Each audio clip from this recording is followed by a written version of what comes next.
Harus ini alim ulama sebagai tenaga pengganti.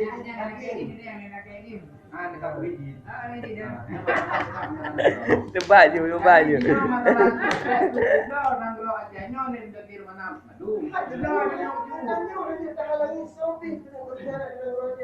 Tetapi hukuman tidak ada.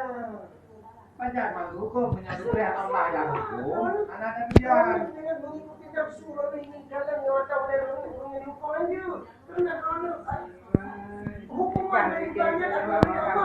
Nah, maksudnya kan menyangkut hukum Allah. Maksudnya mesti kan kalau dia kata saya baru dia kata jadi tapi dia itu di wilayah roh itu lagi marawi di itu tak kali kena hukum marawi di roh lain. Menyatakan hukuman Allah. Ya kan? Dan anak termeni, anak kuat. Anak kuat. Allah, hukum dunia. Ya, hukum dunia yang boleh. Pengkhianatnya berarti poverty. Ya, ini soalnya. Ya kan? Ibaratnya menang. Hasil kita cedera. Maka Ya. sekali dulu kena mengusulkan bayar sehingga terakhir masuk ke dalam yang akan terikat dengan upah. Tapi kan yang gawat dia ulun yang perbaikan. Tanya yang melenceng. Hai, pada kami ikan urus bayar mereka Allah menanya. Ya, mereka. Iya.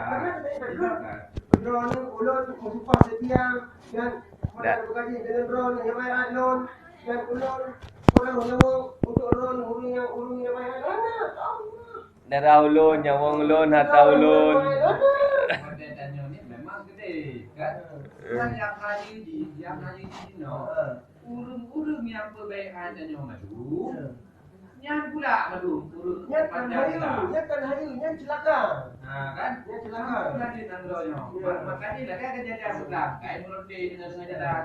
Yang kena Bukan celaka. aku pemimpin, maka berarti pemimpin kita nyonya orang je kan dari yang enggak. Apa sebabnya? Kan ada yang pada Yang analisa berarti tolong menyerahkan mereka mencintai kepada sabuh agama Allah, sabuh perjuangan yang ingin menegakkan hukum Tuhan dengan hadis sebagai landasan hukum di Aceh Darussalam wal amannya.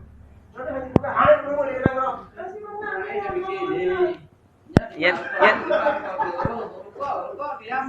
Yan egois. Kaje kau ni lah.